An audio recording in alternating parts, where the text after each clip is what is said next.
All right, Cade. Oh, go back to you here. This is just one of the inter squad scrim games we played where you're on the same team as me, so I saved the replay so I can do a quick little video analyzing it for you. The main thing I want to look at for your gameplay is, oh man, this one was a little long overtime game. We don't have to watch the whole thing. Um, for your gameplay is there are times where you're like kind of sitting stationary in net. And I think the way to fix that will be to take wider rotations out. And maybe you don't have to rotate as fast, like with as much speed. You can slow down just a little bit to make sure you're timing the collision better and everything to save shots. And I think that'll stop you from getting demoed by crawling all the time. And yeah, I think overall would just speed up your gameplay and allow you to get better touches and put you in a lot less awkward positions. So we'll mostly take a look at that if I remember everything correctly. But yeah, let's go. Your camera settings are really zoomed in right now. It'll fix itself in 2 seconds here. This little replay bug. Yeah, that's fine. This is really scary for you to be driving here on ball cam. If you're gonna go forward and out of the play, just at least tap car cam here to see if you can get a bump. Like your mission of driving forward here, like is someone trying to bump you? Are you trying to be there for a pass right now? I think that you're ready for a pass, and that's why this is happening. The reason I don't think this is the best idea to get too greedy for a pass right now is because it's not clear that your next teammate's going to have a clear boom to you because the ball's moving slow and it's kind of stuck in the corner.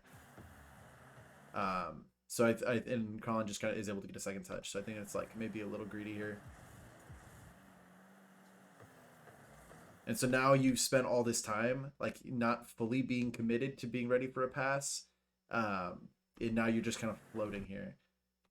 You could maybe Tanner maybe could have passed this to you a little bit better instead of just booming it. Let's see. He sees you go upfield. You're still there. He's already committed to the boom. He maybe could have got a better touch that was softer to you. So I don't know. I think you're okay.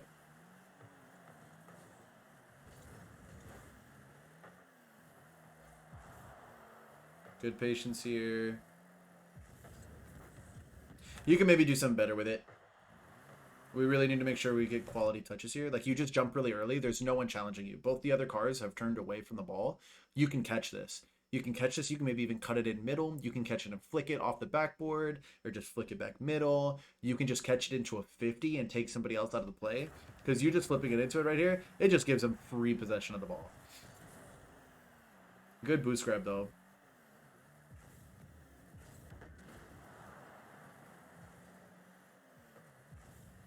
It's a good clear. I also want to just challenge you, like, not to fall into habits of just doing the stuff that's easy.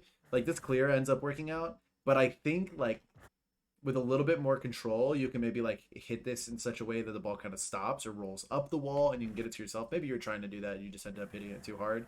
But yeah, push yourself to control the ball as much as possible while still going fast. You maybe I think well you looked back for me and I also am not making it very clear to you whether I'm going to challenge or not. But you're just closer to the ball. I think you can just commit for this. I guess you wanted to make sure that I also wasn't going at the same exact time. But you checked for me and then cut backwards. I want to see this in real time.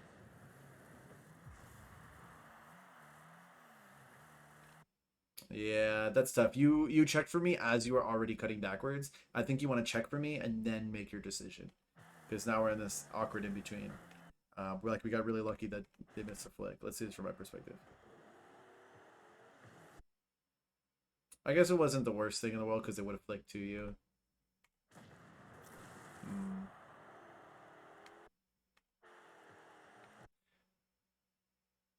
If Abe would have like gone to like an air dribble or something, then it would have been really scary. But oh good. When you get bumped, you can land with a wave dash. Just make that a habit.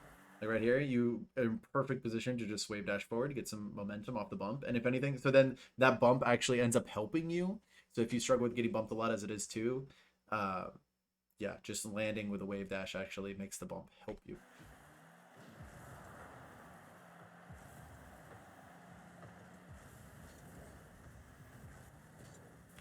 And you probably didn't need to flip into it this first time. Just jumping to ensure that you make contact with the ball is good because you don't want it to just awkwardly bounce over your car. But then if you just jump into it one time, then you'll be able to land way more cleanly. The flip actually lets you land cleanly too, but it's kind of difficult.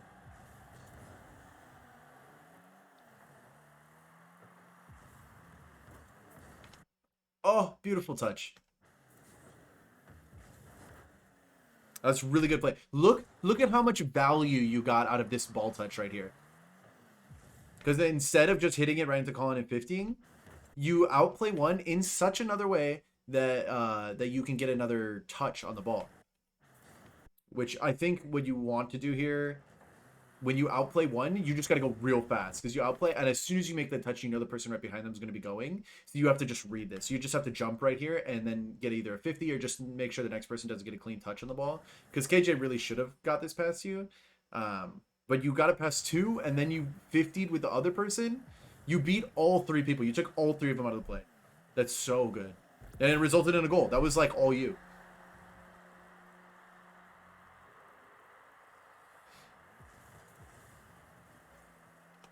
I'm going to be really picky here too because I just kickoffs are the same thing every time, so I want you to perfect them as much as possible. I usually flip a little bit. I usually do like a diagonal flip there, but I think it's fine if you don't flip. But the goal when you're grabbing boost here, you want, even if you don't grab it as quickly as possible, like even if you slow down just a little bit to do one of these guys and then grab the boost facing midfield, that is way better. Even though you're losing a little bit of time because you're not grabbing boost as fast, you're grabbing boost with a better position, and that is more worthwhile. So it's really slight because like literally it's the difference between like being here or there. Uh, but I would argue that this position is better than this one because you can also cover midfield too easier from here. So just a little thing to think about on your kickoffs.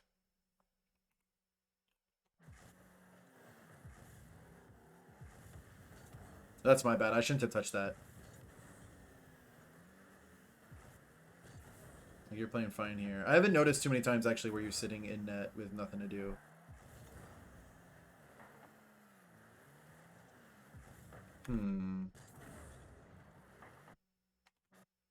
I think if you trust yourself more, you can go up for this immediately right here.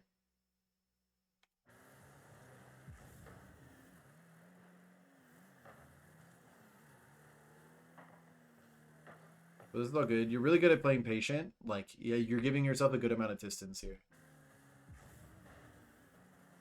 Unfortunate bomb. I think you might have just been going a little slow. Maybe that's why you got bumped here. Like, you should be boosting at this ball immediately. Like, you took like a half a second there to realize it's your turn to go. And you can probably just jump to see. If you just see that someone's in that area, just, you can jump now. But, all good. And again, you can wave dash here. This is the perfect bump to wave dash through. You get bumped, and you just front flip right here. Like, you had plenty of time to react. I think you can turn in a little bit sooner too. Once you see me get bumped, you're like, oh, I can get in this play now. And you have full boost. You can just turn around right here. I want to try to explain why you know that. So you saw Tanner there. That's why. Tanner goes, and you see that he's over here. You got bumped. So you know Tanner's rotating wide. He's probably going to go through, get a demo. He's probably back middle now. You know he's going to third. So as soon as I'm out of the play, you know Tanner's behind you. You can just quick cut in because you have full boost. And now, instead of putting pressure on them, now we give KJ free ball, which is what he lives for. But this, you ended up being a really good second man. I think you play really well as second man. Just giving the perfect amount of space. You know that my job is to force KJ to make a move, and as soon as he does, you're in the perfect spacing here. Oftentimes, when you play second man, though, if you get a touch like this, you can pass it forward to me. I know it's hard to know because I'm like still in the air right now, but I have a recovery easy on the wall. So you can pass it to the person who is first man and just challenged. A lot of the time. You probably wanted the doubly wobbly. That's all right.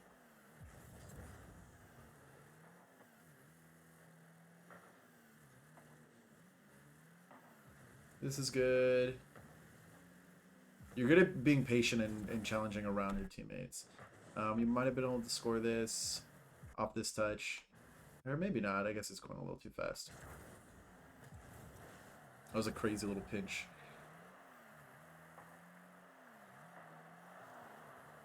So, like, this is good distance right here. Probably not the touch you wanted, but it worked out. Here. So once this happens, here you're not gonna be able to get this ball. It is gonna bounce away from you. Go back to car cam and just get the demo, which you like are trying to do on ball cam, and it's just really difficult to do.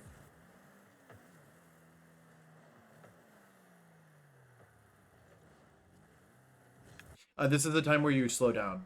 So this is what I want to look at because I think this is what you do a lot. You're going really fast here, and you could just tap on your brakes just a little bit, and you want to tap on your brakes now so you have time to accelerate to the ball, rather than having to slow down at the point of contact, because now you're slowing down and you're almost to a complete stop here.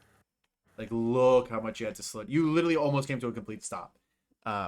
Where if on your rotation back, let's look at this whole thing in real time. So you go for this. In here, you can even either just rotate wider to conserve momentum, or you can maybe just slightly tap on your brakes, something like that. Just to slow it down a little bit. Wait for such, especially here. Especially here, you tap on your brakes now and keep the net in front of you. So you tap on your brakes here, so you have time to accelerate while the net's in front of you and while you're back post. And if you find yourself having a lot of boosts while you're second person in this position again, what offense wants to look like here is you want one person to be up here waiting for like the 50 to come middle, or for them to pass it, or to just follow up on a 50 here, and then the other person comes back post. So if you watch what I do now, look how awkward we are now, where I'm so close to you, where if you just kept your momentum and kept pushing up, you'd be right here. You'd be in the play, and we'd have that kind of triangle offense now. But now with you back here, we are just like on top of each other. And now it's like awkward. I have to do like a full circle around again, or just I'm trying to create space from you, where you'd be up here in the play. It ended up working out, so that's probably why you haven't realized like that you should be more pushed up, because it works out that you're here. But I think what would have happened. So here's what would have happened. Whoa, I did not mean to slow down. No, okay. I thought I got stuck again. We'll go back, look at it from here. What would have happened is you'd be pushed up, you'd be pushed up, you'd be pushed up, you'd be here. And I, instead of rotating out, because I was just trying to create space for you because you weren't here, so I tried to cover kind of this position and cover middle a little bit. What would have happened is you would have pushed up here, and then I would have taken your place all along here and covered this zone. And that would have been a much more clean position, because Colin, if he would have made a better play, I think maybe could have gotten possession of this ball. Like, he just flips into it and hits it way too hard forward. If he made a little bit better of a play, he would have had a full like aerial play going towards our goal right now.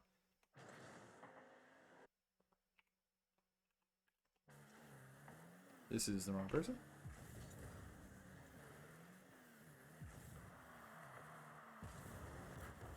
That was a good shot attempt. Backboard reads are hard. I find jumping as early as possible usually helps. And I think you feel more comfortable air rolling this way. But you kind of hit it with like the hood of your car instead of like the nose, where I think if you air roll right, then you can hit it kind of with more of the nose of your car. But still a good shot. You try to put it left.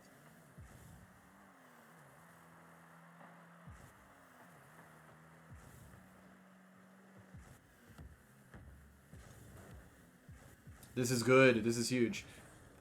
So I think just because you can go for a flip reset, you want to, but it doesn't do anything. In fact, the much better play, after you get this beautiful touch here, and you're right with it, the much better play is to just fly under the ball and catch it on your hood, because you have the room to do so, and then you can cut it towards net. You can catch it and flick it. People just aren't ready for you to catch it on the ground. I think you just want to go for a flip reset because you can, but you're throwing it into the corner for them when the corner is their safe spot. But you still got a lot of touches afterwards, which is good. Here, like, good awareness, but KJ's just going to beat you to that side boost. So just take these mid pads. Just get the pads instead and front flip and stuff, and he wouldn't have been able to even take that shot at you. And actually, you could even purposely... You did flip a little bit. I don't know if you're trying to flip into him to demo or if you're trying to jump over him. But... And you did bump him too. Because bumping is actually advantageous for you in this position. Because KJ's last person. And we have possession of the ball.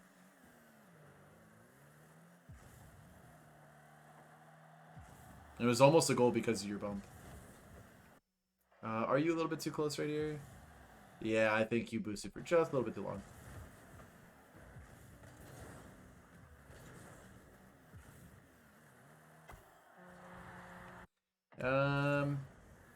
I think when you're going for corner boost, you want to stay on ball cam a little bit longer. You're also not taking as direct of a path as you could. Because you might need to cut in towards net. I think in this specific instance, even if you cut in towards net, it just would have been... I don't know what happened. I probably missed the ball or something. But just always know that it's really greedy when you go for corner boost, so you only want to do it when you know you have time. So staying on ball cam is usually good.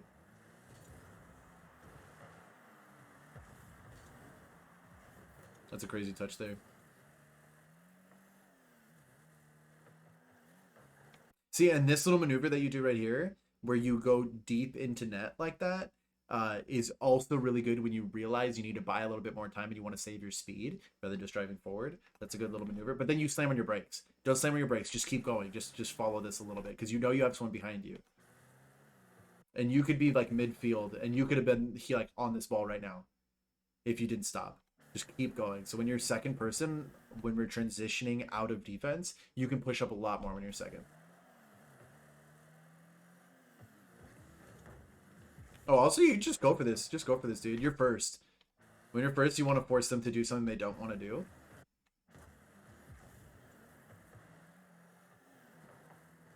I guess you kind of force them to the side, but...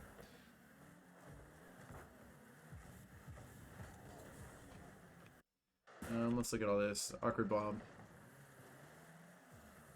So this is fine. Of course, Colin's coming for you. This is fine at this point. Whenever you're challenging and you know that the other person's going to be there, honestly, even if you don't know if the other person's going to be there first, if you know that you don't have the ball for sure, just jump early. You could jump way earlier than, like, you're still on the wall at this point. You should have jumped by now to be further away and just keep boosting at it as well. And that'll just ensure that you at least get a touch on the ball. Good recovery there.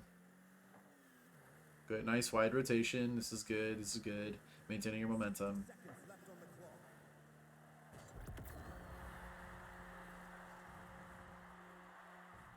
Good stuff.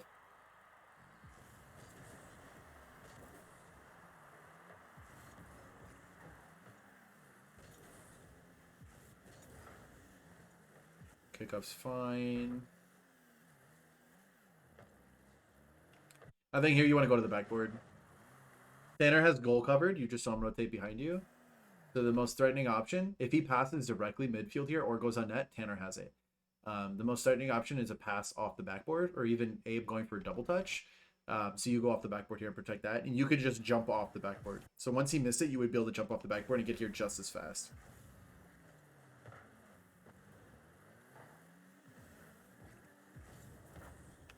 You can be a little bit more aggressive here. This is your ball to go for. This is like training pack mode. If you're boosting this whole way, you can get to the other side of the ball and just drop it middle. Like, you could have boosted past the ball and kind of hit it on this side of the ball and dropped it dead middle there. Abe would have gone flying past, and I would have had a free ball at the net. So don't be afraid to do that. And then if you do hit it sideways, when you have somebody, when your team's trailing you, you want to hit it as like parallel to the goal as possible. Or I guess that's perpendicular. It depends which way you think the goal is facing. But if you hit it sideways, that is always going to be better. I don't know if you could in this specific instance. Let's see. Maybe you tried and just didn't get the touch you wanted. Yeah, I think it's just a tough read, but that's what you want to go for. Whenever you go for demos, just go on car cam. Just go on car cam. It'll make it a million times easier.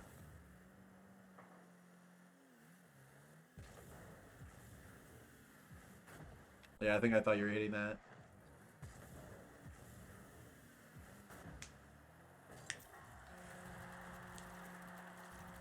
Just a missed wall read. Not too mad about it.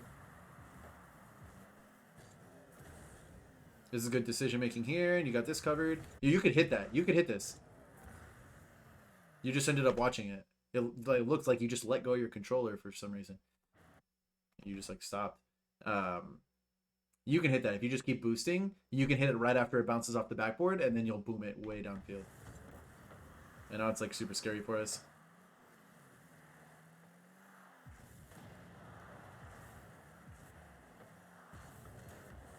Oh, that's unfortunate. I think this is fine though, because it looks like KJ's gonna hit it. And he probably should have, to be honest. So you're probably telling yourself like, oh, I wish I could have been there sooner, but I think you're in the proper position. Just wasn't really scoreable.